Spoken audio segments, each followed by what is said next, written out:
The prosecuting attorney then he was representing the immigration department, was a very fine person, an old ball player, and later on I seen him. He didn't feel good about the whole trial, but towards the end of the conversation, as the trial was ending, and we'd been talking about the Constitution and rights under the Constitution, and what was wrong with it, and a few things too. So he finally said, well, look, Mr. Bridges, I suppose that you know, of course I was an alien, remember, being tried for un-American notions. He says, you probably might have a few ideas as to how we might improve the Constitution of our country. Isn't that so? I says, yes, I think so. Oh, he said. Now I asked what they may be. I said, well, you could start off by letting American Indians have the vote. The majority of states, they're barred from having a vote in federal elections. So he denied that that was true and got into a bit of a hassle. And Dean Landis, who's a lawyer, professor, straightens that. He says, oh, you're kind of both right. Got over that, and then he says, well, any more brilliant ideas like that? I says, well, I do have a couple. Well, yeah, what are they? I said, well, I'd start by another thing on the right to vote. I'd let soldiers and sailors, members of the armed forces, have a right to vote. Right now, the state constitutions of the various states that determine the eligibility to vote says soldiers, people who are barred from voting, ex-convicts, prostitutes, soldiers, sailors, members of the armed forces, and people like that. I says, that's the Constitution. I said, I'd change that. And of course, later on in World War II, Mr. Dewey was running against Mr. Roosevelt. Remember, there was a big fuss there about soldiers and sailors having the right to vote. So I thought that was a good change. So that's about, the trial just about ended. Mr. Landis said, well, I think we've had enough of this. This is the port of San Francisco. In the late afternoon on a bright day, as beautiful a spectacle as the continent has left. It's hard to realize now what stormy and violent conflicts once raged here in the struggle of American workers for wages, rights, respect, and power. But to this seemingly tranquil harbor 50 years ago came a seaman with the unlikely name of Alfred Bryant Renton Bridges, and San Francisco and the American labor movement were never again the same. He became the bogeyman of the Pacific to his enemies. Congress tried to drive him out of the country. Other labor leaders sought to oust him from his position, and some prominent citizens of San Francisco even considered having him murdered. But Harry Bridges wouldn't buckle to threats, bribes, or force. He remained a hero to his men, and in time he became a pillar of San Francisco and a statesman of labor. Only once in the last few decades has he given an interview to a journalist, and that was to the obituary editor of the New York Times. But Harry Bridges is very much alive, as you'll see in the next half hour.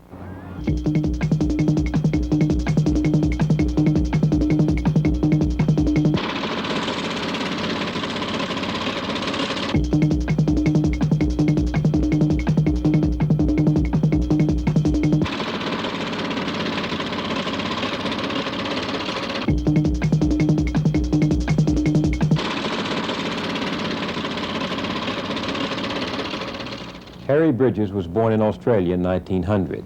His prosperous, conservative, Catholic parents hoped he would carry on the family business, but young Harry Bridges wanted adventure, so at the age of 17, he went to sea.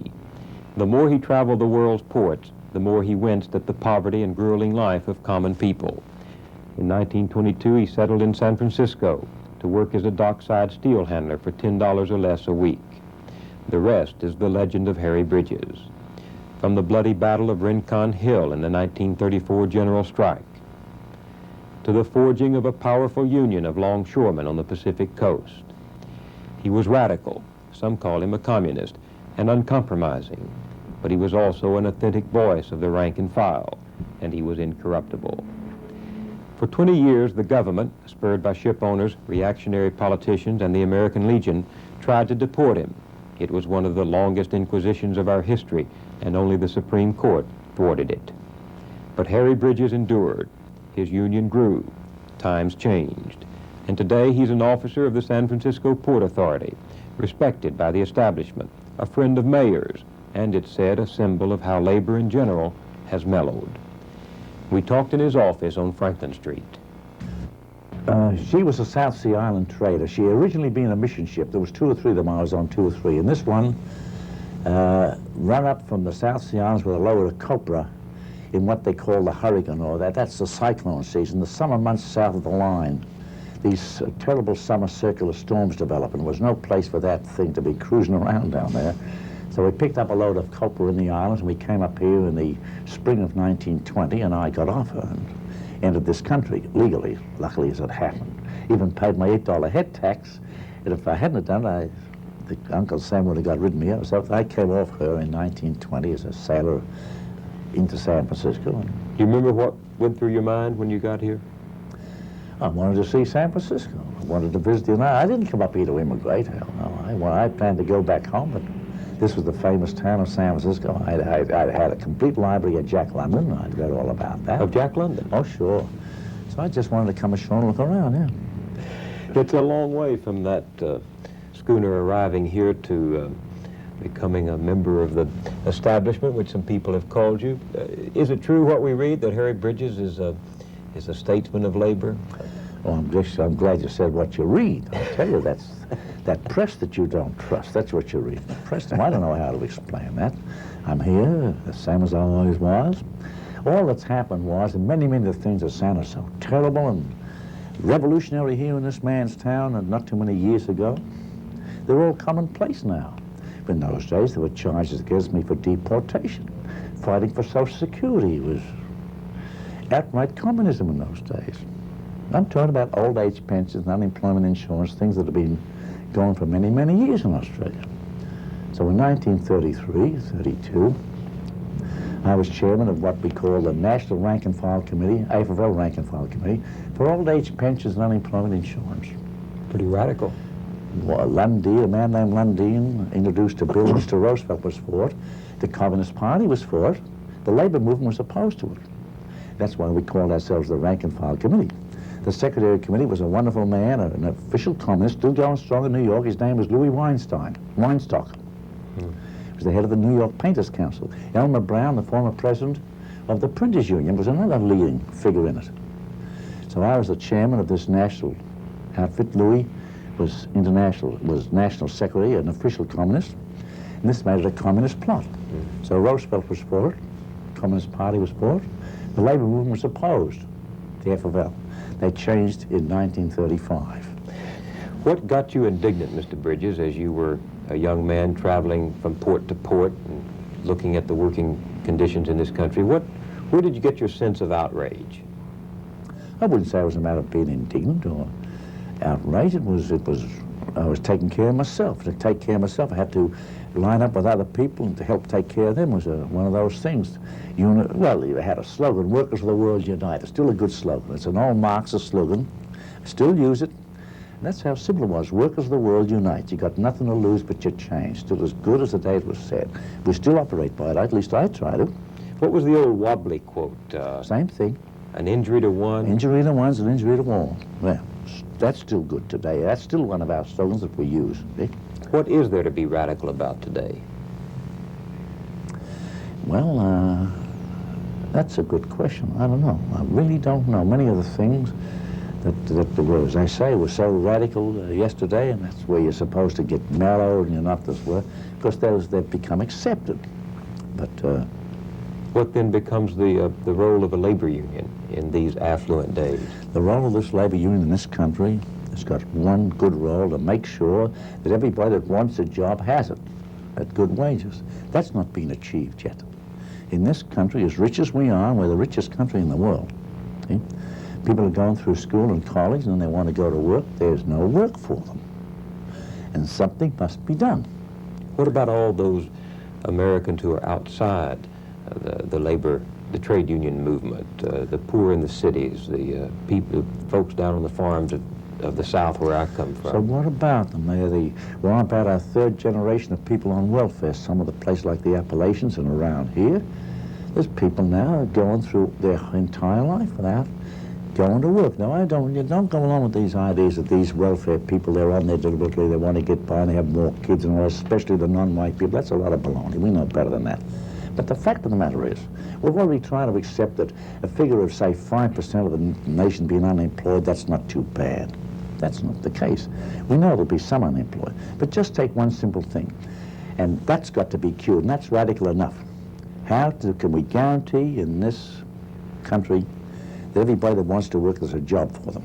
And we've taken one big step, because said everybody that doesn't work or can't work, he's going to be supported on welfare.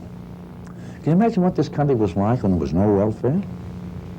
No unemployment insurance? We'll go back a little further, no workers' compensation. These things are all relatively new. Welfare, unemployment insurance, food stamps. When you got out of a job in the old days, which is not too long ago, you know, you were just, what were you going to do? What? If you didn't watch it, you'd starve to death in the United States of America. Do you think that labor still has a sense of passion about its mission? Yes. I don't, never mind. Well aware of all the digs and the thrusts at labor, it's getting fat. It's not true. It's really not true. And I'm a real critic of the labor movement, Mr. Meany and some of his ideas. But here's the way you look at it. There's only one labor movement in this country, as far as I'm concerned, and that's it. And if I can't put my faith there for the future, or any other worker in this country can't put his faith for the future in that labor movement, I don't know where else to put it. It all seems so much more tame today, the labor movement. In a sense, it's true, it's tame. The labor movement is legal today. A lot of times it wasn't. Organization is legal. Unionism is legal. Strikes are legal. Not too many years ago, that wasn't the case. The right to observe picket lines, we had to fight like hell around here. Did you get accustomed to being called foul names? Yeah. Did it make you bitter? No. Why?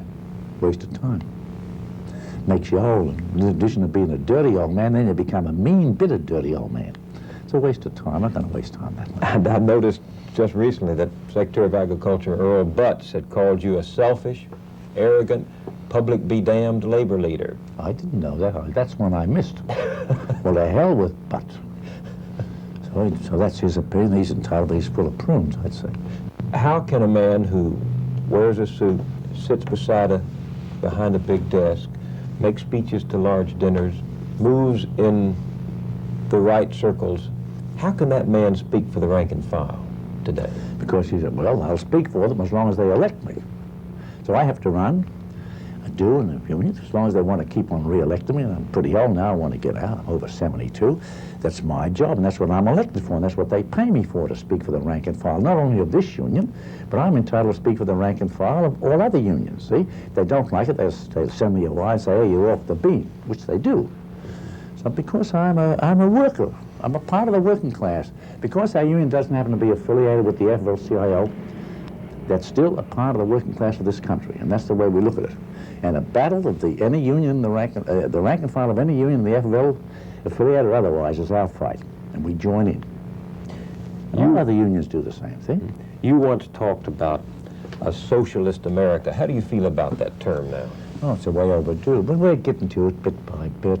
Next thing that's coming around is, take one simple thing, a national health plan. Isn't that a way overdue? It's a way overdue. It's disgraceful, this country with all its wealth, see?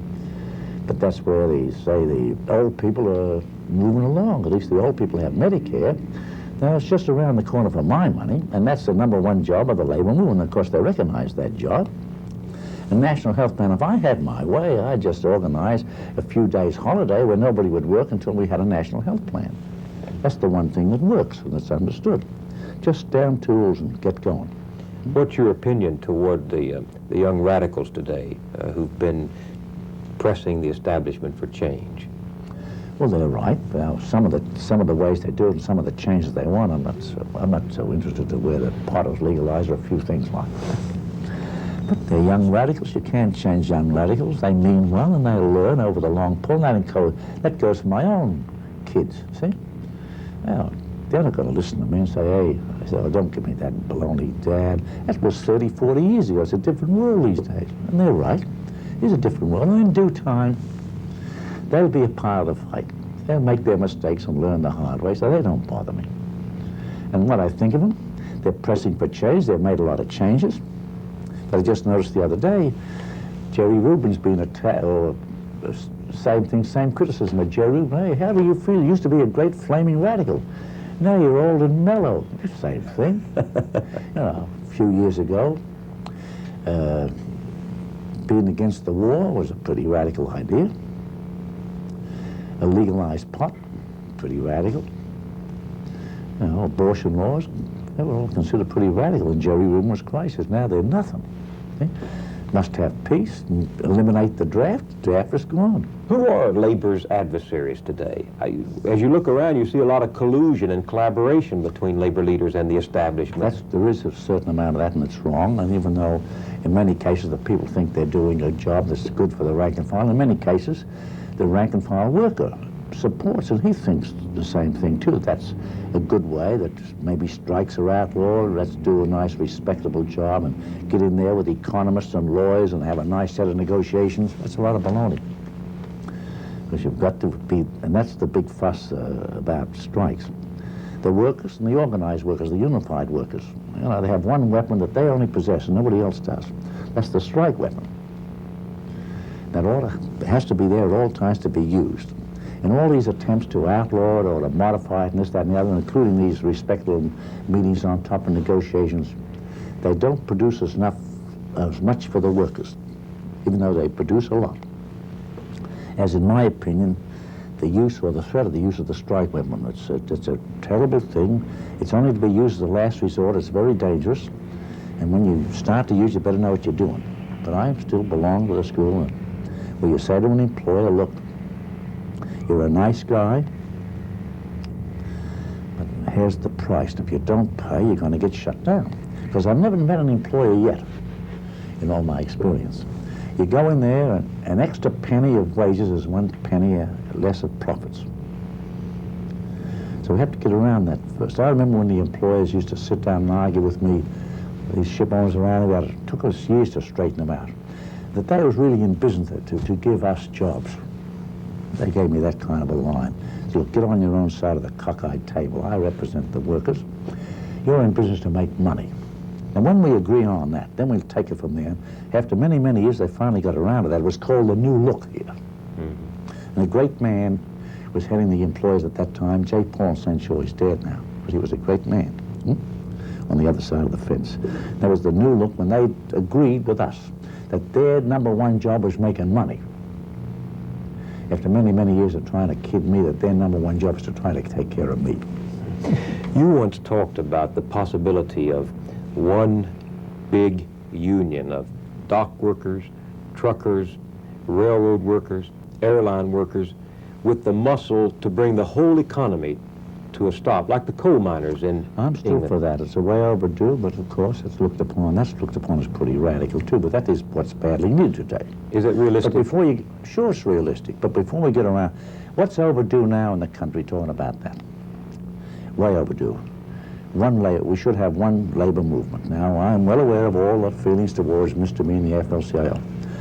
I think all the unions ought to get in there, and what's wrong with it, straighten it out. And I think the labor movement just demonstrated how important it was. I think it passed unnoticed.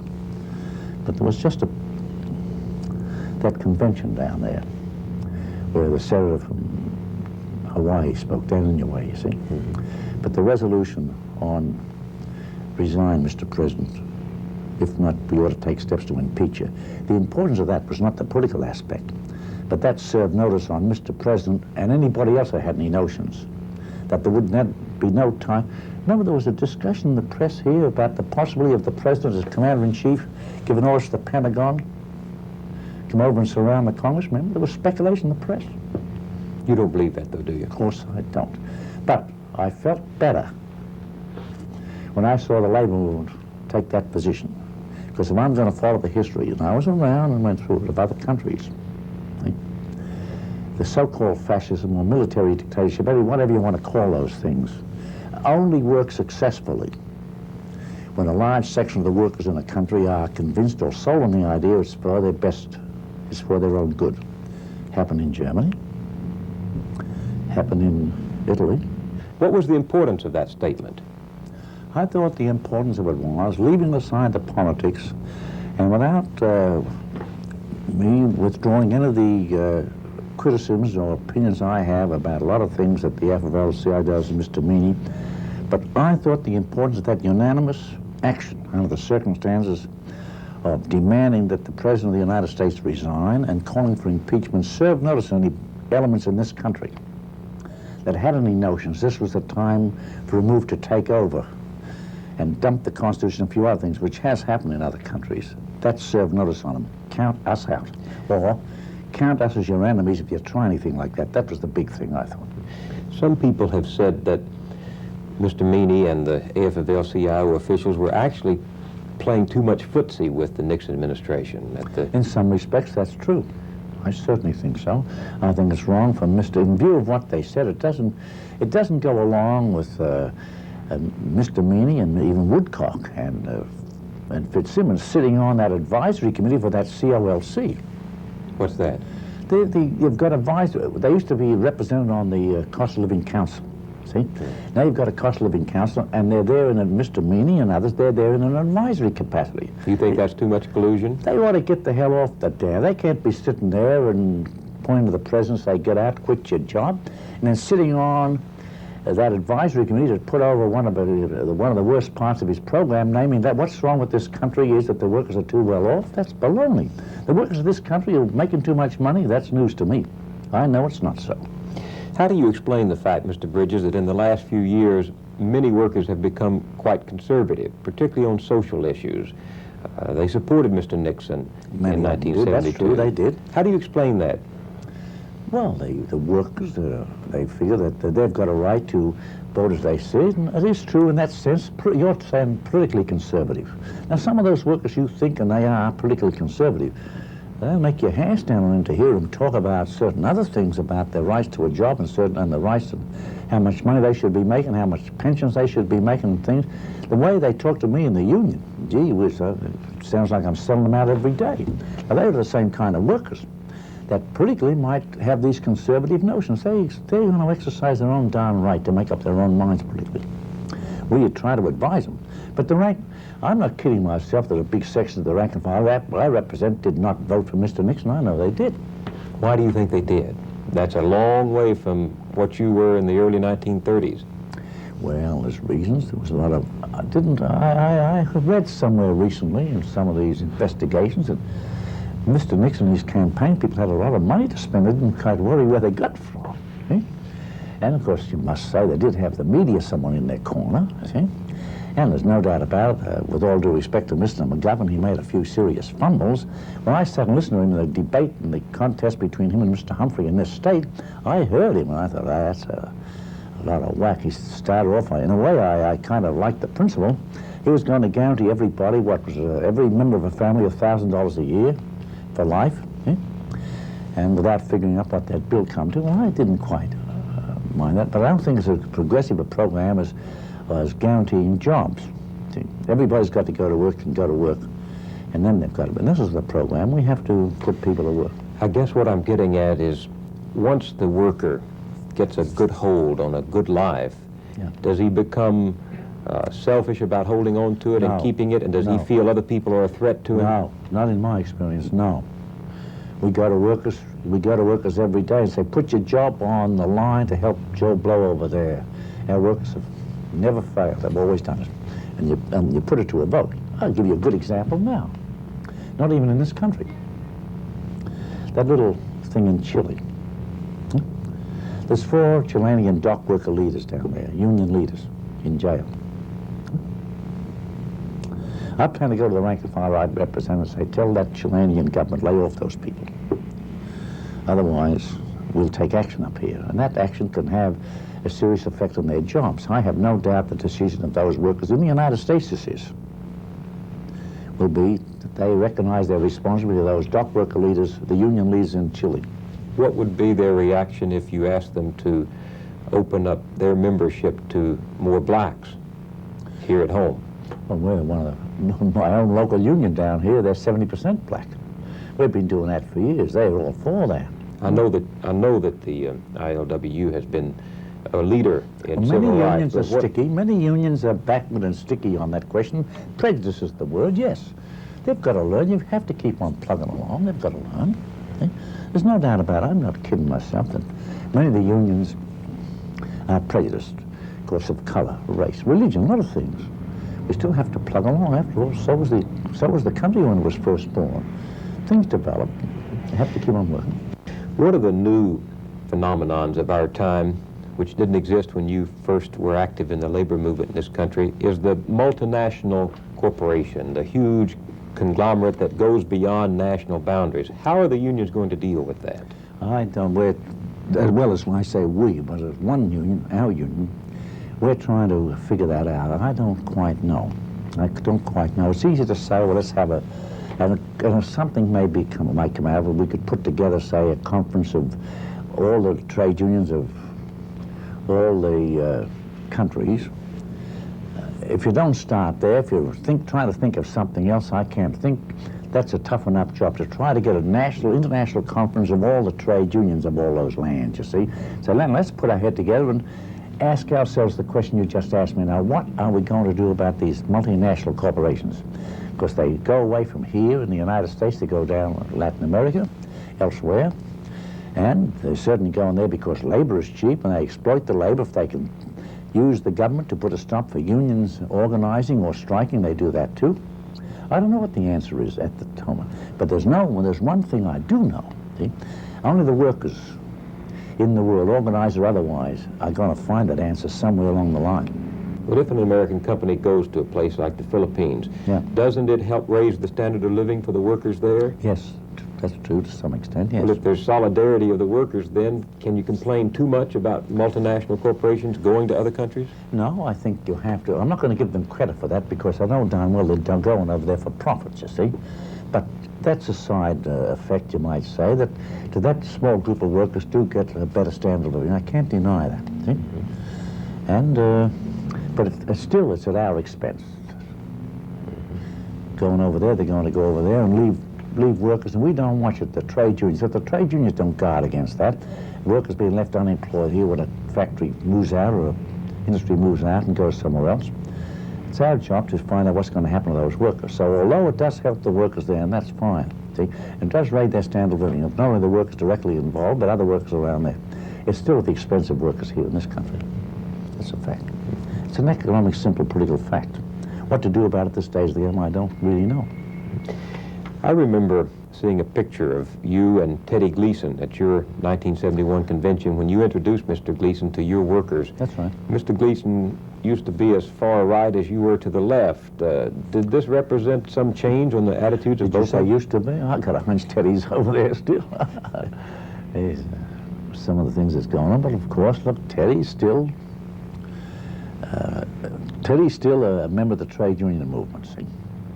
So I can reserve the right to be critical of Teddy and say so, and he same with me, because we're all in the one family despite these disagreements, see. But when it's a question of tackling the employer, there's no basic disagreements between us. We get together. And so in the meantime, we reserve the right to call each other names and disagree on policy. I think, so he's going to boycott Russian ships on the East Coast, I think he's nuts. So we have disagreements on these things. How do you feel about using your strength as a union to affect foreign policy that way? Why, that's what unions are for, to help make foreign policy. In the interest of the majority of the people in this and other countries, certainly I'm all for that. We tried to make a lot of foreign policy in years gone by that's recognized now that we were kind of right. We were tying up ships around here many, many years ago, trying to stop the elimination of trade unions in Germany in the march of Hitler. I was getting telegrams here and letters, smuggled letters, from the labor leaders in concentration camps in Germany and in Italy. And there was the question, nobody questions it now, when we shut down ships and we refused to ship oil and scrap iron to Japan when we invaded China. That was a very radical, revolutionary thing. I got a telegram from Mr. Roosevelt saying, hey, quit interfering in the good diplomatic relationships between two nations. But we still shut down the ships. And we said at the time, that scrap iron is going to come back on the heads of American boys. It did at Pearl Harbor. What you're doing when you do that is to interfere with the foreign policy of your country. Sure as hell are. That's our job, that's our privilege, and that's our right, and that's our duty. Right. How can you be sure that that isn't simply your personal ideology as opposed to what the rank and file want? It could be in some of those cases, but the way I make sure is I go down and ask the rank and file, and they take a vote on it. And they have a vote, and furthermore, they have something else. We have a in our union. I put it in there many years ago. Any officer can be recalled by a 15% vote of the membership petition. The members sign a petition, say, get rid of the guy as long as it's too long.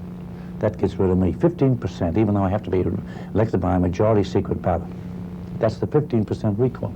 Do you feel any stirrings down in the ranks of the younger members in particular about you and about the fact that you're 73 years old and the fact that you've been around a long time? Do you feel any pressures from them? Oh, sure. They say the same thing as the press. He's old, mellowed, ain't the man he used to be. He used to be a good man once upon a time, but all those things are there. That's right. They say that. That's their privilege, too. So I got a simple question. Well, what's your idea? What should we do? Let's sit down and talk it over. But that's their right and privilege, and many of the younger people say that in this union and every other union. You know, you're right, I'm 72 years old. It's time I got the hell out of the business. I know that. Will you? I'm well on my way. Did you ever change your mind about this country during the midst of that No. hounding by the government? No. No. I didn't. I figured it'd all work out, and, but, well, I don't like to get into these things of faith and all the rest of it. It was a pretty simple thing to me. I knew the Constitution would work somewhere along the line. I had that. Well, I was going to stick around and see if it didn't, put it that way. I figured it would, but if I, legally speaking, if I couldn't depend on that, I didn't have much else to depend upon except my union. But the rank and file stayed solid. And if the worst had to come to the worst, they had to put me on the ship at Uncle Sam's expense, and I got a big welcome and a big send-off from our guys and gone back to Australia. That wasn't such a big happening, you know. It wasn't going. Worst things that could happen, I could always figure that. So I really had nothing to lose. I really had nothing to lose. And all the way through it, after all, I wasn't exactly, you know, victimized in any way. I had all kinds of people, millions of people in the last few years have suffered all over the world in concentration camps, died and everything. I had it easy. It was a breeze. Do you really feel that you've won the big battles you were fighting for over the last 30 years? No. Too much to be done. If, look, I've given you a few examples. I won't consider the battle won until I know that everybody that wants to work, my kids growing up, they've got a job to go to, and they're going to be able to work, and not to get rich, but work in that job for life. They'll have housing, they'll have good health, be education if they want it, see? They'll have to work for it. I'm all for that, see?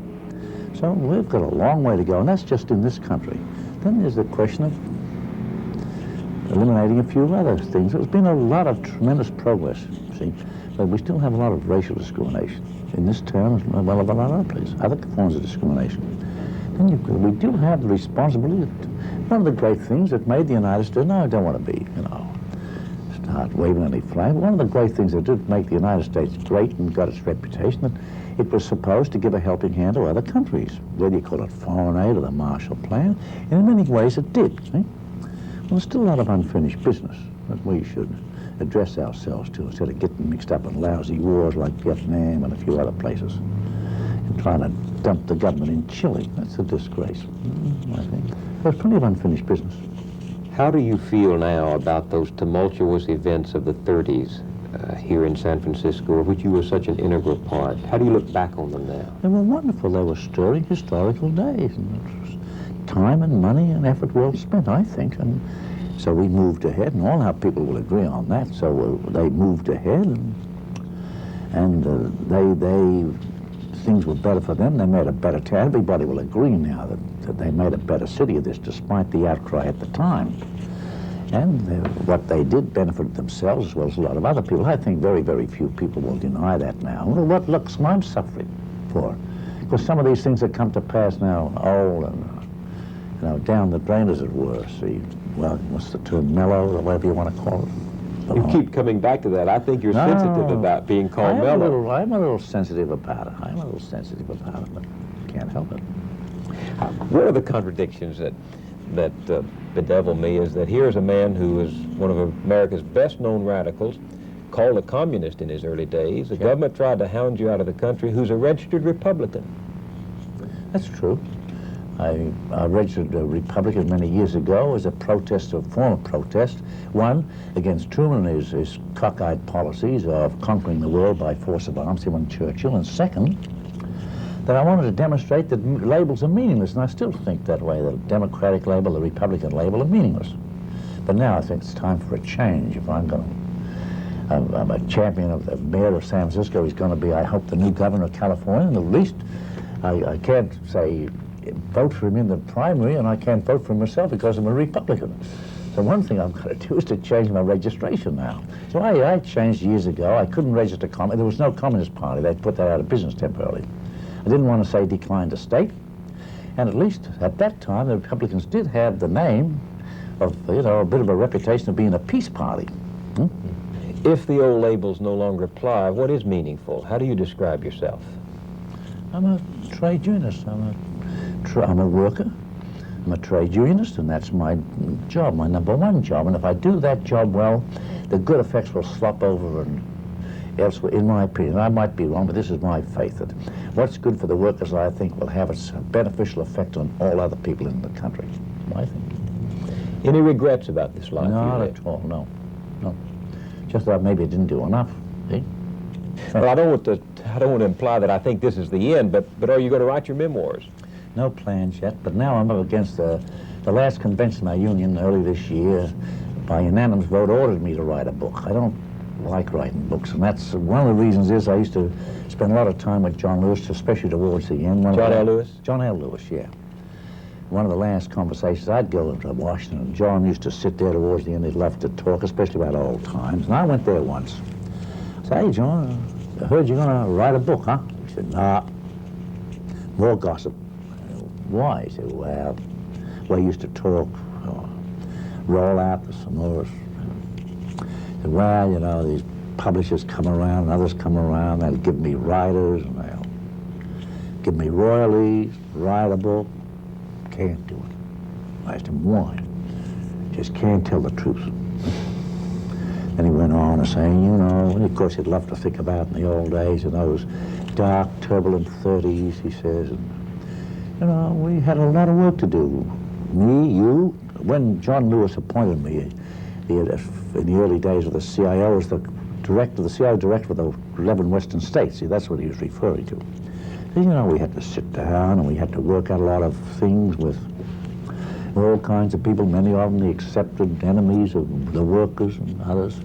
He says, and when we made agreements and we gave our word, he says, as far as I was concerned, I didn't say as long as I live. I said for all time. He says, what did you do? I thought you did the same. That's what he told me. I said, well, we did. He said, well, that's why we can't write a book. That's one reason. He says, and we were going to write a book. We couldn't tell the truth about a lot of happenings. First, nobody would believe us.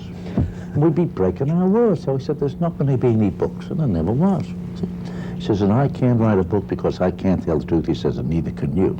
So I kind of thought the same way. How do you feel about the way the press has treated you over the years? Oh, the press is lousy, but they've got a job to do. The press doesn't represent workers, they represent the establishment. So I don't trust the press, but that doesn't say anything against the working members of the press. That's been my experience there with the establishment. And I can give you a simple thing, a simple test that you can't ignore, and it's true. In all the years I've been around here doing business, I've never yet saw a leading newspaper in a capital city not only never support a strike, but say a good word about a strike. In all the last 40, 50 years, there must have been some time when the workers were right in a strike. I never heard a newspaper admit that.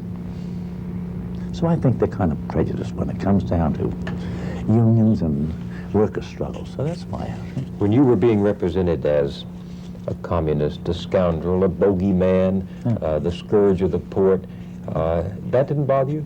No. How did you hold on to what you knew yourself to be?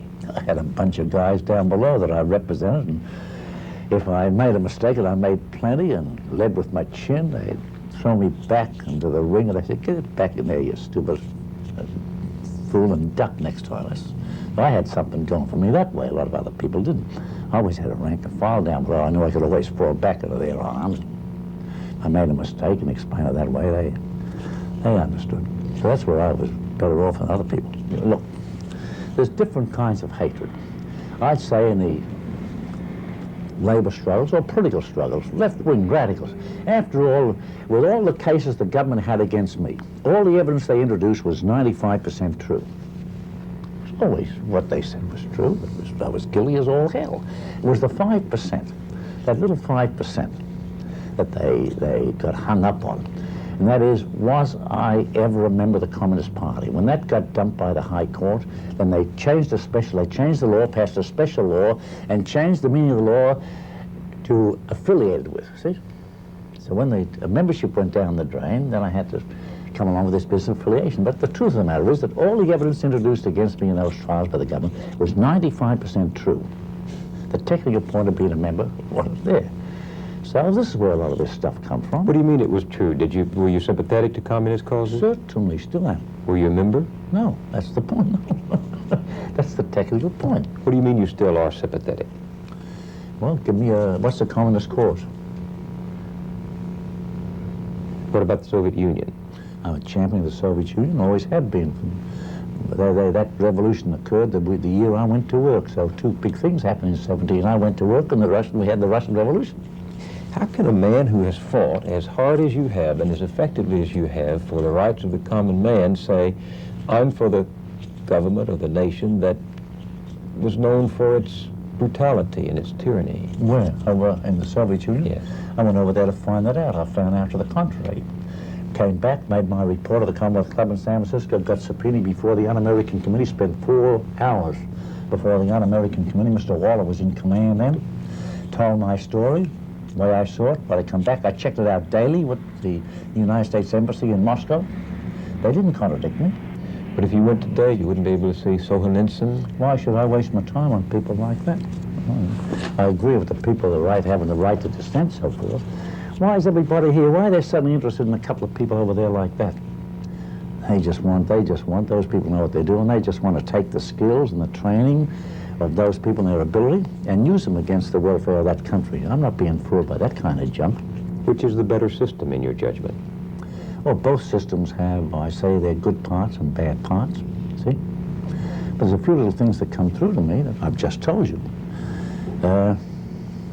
Whatever the reasons are, there's no unemployment in Russia. But at what price? Well, what do you think? What price and what way? In terms of human liberty, personal values? All those things are relative. Human liberty, personal values, you know. Human liberty and personal values, you've got the right in this country. You're going to use them to starve to death. They're not so darn good. You're going to use them to be sick and you can't be taken care of. There's plenty of weakness. I was highly critical when I went to the Soviet Union. They sat down and discussed things with me. And, see, as I checked things out one by one, I went up to the United States Embassy and said, look, this is what I think. Is that true? And finally they came around and admitted I was right. So, look, there's plenty of weaknesses, but never mind the Soviet Union. We're talking about the United States. Here's where I belong. This is where I care by choice. And I reserve the right to criticize them. I reserve the right to support them, which is all I've done. The same is true of China or any other place. That's a part of our right here in this country, to support another country and to do something effective about it. I thought that was what the United States was all about. Well, if 95% of what the government introduced as evidence when it was trying to deport you was right, Yeah. were they right to try to deport you? No. No. Finally, the court said that. What I say, 95%, they... Isn't it true that you went down to your workers and say, tie up those ships and don't ship that scrap pine to Japan? That was a crime as part of the charges. Is it true that you served on a national committee with a known communist, Louis Weinstock, advocating unemployment insurance in this country? Yeah. And old age pensions, yeah. Is it true that you advocated industrial unionism and rank and file control? Is it true that you advocate a Labour Party dedicated to the ownership and control of the means of production? I says, you're damn right, just like the post office. So all these things, guilty, guilty, guilty, guilty. Did you ever advocate the overthrow of the government? No. But that's not the whole question. The question was always posed by force and violence. People and the citizens of the United States have a right. It's in the Constitution. It's implicit in the Constitution, more or less in the Bill of Rights and the Declaration of Independence, that when the government doesn't serve the people, they have a right to dump it, get rid of it, and get another government. But the thing that the zinger that was added, always was added in my case, that was the charge by force and violence. Not guilty. You're a paradox, Harry Bridges. You're a registered Republican with a picture of FDR on his wall. You're a radical who flirted with communism, who's greeted in the best clubs with a cheery greeting. You're a paradox. How do you explain it? I want to remind you that in 1936, Mr. Roosevelt had to take to the airways in one of his fireside chats to what? To defend himself against charges of communism. And he did a beautiful job, an eloquent job. He laughed. He says, well, things never changed. He says, you know, somebody's always trying to drag red herrings across the table. He says, you know, not too long ago it was French. Then it was British. Today it's Russian. He says, we're talking about a few simple things. He says, like I said, 1/3 of the nation, remember that thing? Some jobs, some housing, some clothes. He says, and it's communism. That's what they're saying. Him, in 1936, defending himself against the charge of communism. Do you remember the press of this country, the daily media? Had a rule, never mention his name, that man in the White House. Things have changed. They sure have, in that sense, I agree. Now, everybody's mentioning Mr. Nixon. One of his critics once said of Harry Bridges that the first thing he does in the morning is to brush his teeth and sharpen his tongue. Bridges put it another way. If you want to fool the politicians and the press, he told me, all you have to do is speak the truth, and they'll never believe you. Because Harry Bridges is such an unusual man, and his public appearance is so rare, we continued the conversation well into the second half of this hour. In the remaining minutes, I'd like to share with you some of the mail that's been pouring across my desk since the series began last October. Literally thousands of people have written, most of you having written favorably, for which I'm grateful. But this evening, I want to read you some excerpts, some letters that were quite critical. Let's begin with two excerpts from the programs that triggered this avalanche of response. If the president could authorize a covert break-in, and you don't know exactly where that power would be limited, you don't think it could include murder or other crimes beyond covert break-ins, do you? Oh, I don't know where the line is, Senator. There, in brief, is the Watergate morality embedded in the Nixon White House. Belief in the total rightness of the official view of reality and an arrogant disregard for the rule of law. The triumph of executive decree over due process. By arbitrarily and secretly invoking the national security, the president or his men can nullify the Bill of Rights and turn the Constitution into a license for illegitimate conduct. The president is set above ordinary standards of right or wrong. What's right is what works, and he alone decides what that is. One man, in effect, becomes the state. It was close. It almost worked, and it would have changed things for keeps. The public conscience smothered, the Congress intimidated, the press isolated, and the political process rigged. The president would have been free to dictate the popular morality for his own ends, and we would have been at the mercy of unbridled, capricious, and arbitrary rule.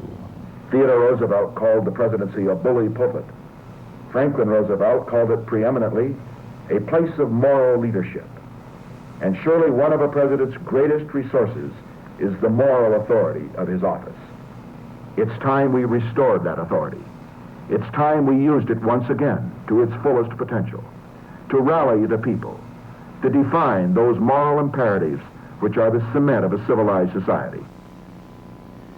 But as time went on, Richard Nixon made it hard to believe. And following a long train of unblushing deceptions, incredible contradictions, and admittedly criminal acts done in his behalf by the men he chose to serve him, those words today seem hollow. I, for one, am convinced that Mr. Nixon not only has failed to provide the moral leadership he pledged in that speech, but that he has fostered a lawless extension of power throughout this government, and that he has systematically robbed the country of its ability and willingness to trust the president. After the first program on Watergate, I received this letter from a man in Blytheville, Arkansas. Bill Moyers' journal was biased and unjust. Moyers' attitudes and morality are more to be questioned than the so-called political scandal he examines. Mr. Moyers surely can come up with another essay on corruption and scandal he was aware of during his experience as a special assistant to President Johnson. Failures of policy I was well aware of during the Johnson administration.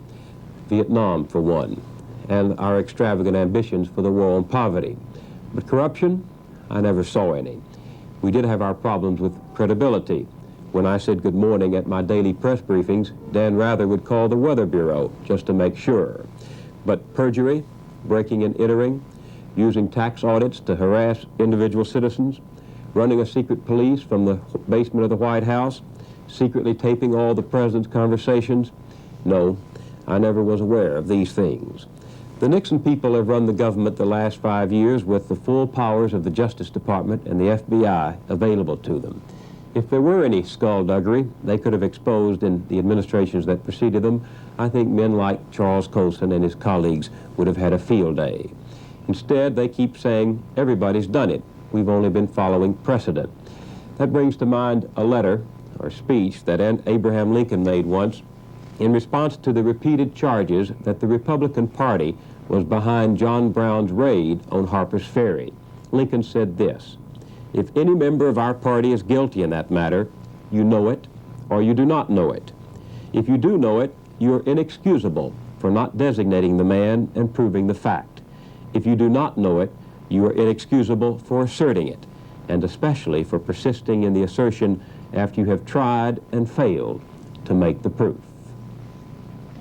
Here's a letter from a viewer in Lone Pine, California. Your honest and sincere face is disarming and will probably convince many of your listeners that indeed what you try to convey to the public is true, but it is not the truth. It is only the truth as you want to believe it to be. You want the president to look bad. You want to get the president.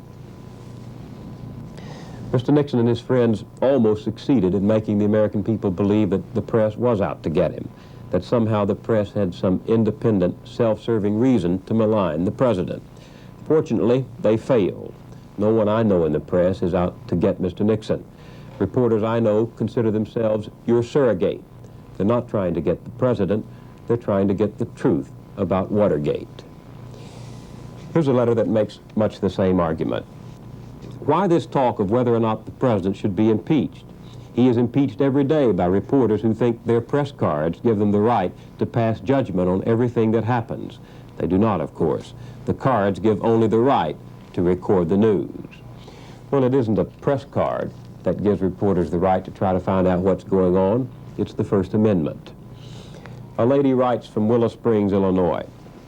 Let who condemn Joseph McCarthy, that great American patriot, for his vigilance against our nation's traitors.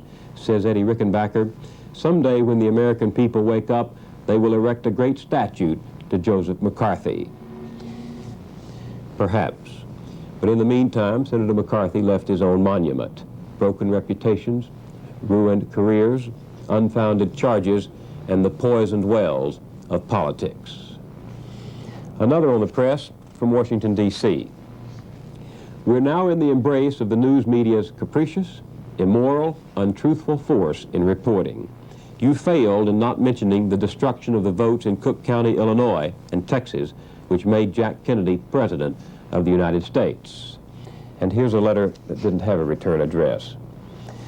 Please be advised that until indictments are drawn, presented, and voted up or down, and judgment is forthcoming from the proper tribunal, you can take your place among the legion of the vindictive, who so overwhelmingly smother the public sensibilities with as yet unproven charges. I'm constantly amused in this business by the fact that viewers listen with the same degree of prejudice they attribute to those of us who do the talking on the media. They simply tune out what they don't want to hear. Last week in the special program on impeachment, I made exactly the point the author of that letter made, that the president is presumed innocent until proven guilty, and that impeachment, in fact, is exactly that, a function that serves to dispel the charges and doubts or to confirm them. Finally, here's a letter that takes a slightly different tack from a viewer in Chicago. One man, and a cheap, self-serving hustler at that, is stealing your country. Where is your rage, your passion? Don't you care? How can you be so cool and objective? Well, every normal man is tempted at times, as Mencken said, to spit on his hands, hoist the black flag, and start slitting throats. But those are the passions Western man has been trying for centuries to subdue. Watergate does anger me. They did try to steal the country. they tried to subvert the best traditions of the country I love. And more outrageously, they thought so little of the American people as to believe they could get away with it. My first program on Watergate, in fact, was triggered by a deep-seated fear and disgust I felt last April that they might be able, after all, to pull it off. But I've never believed in journalism, in fighting fire with fire. I come from a part of the country where due process too often became in the past 6 feet of rope dangling from a tall magnolia tree. I prefer the quiet working of due process, even against the most extreme offense, to the rage of a lynch mob. I hope you'll keep writing. From time to time, I'll try to answer some of your letters. I'm Bill Moyers. Until next week, good night.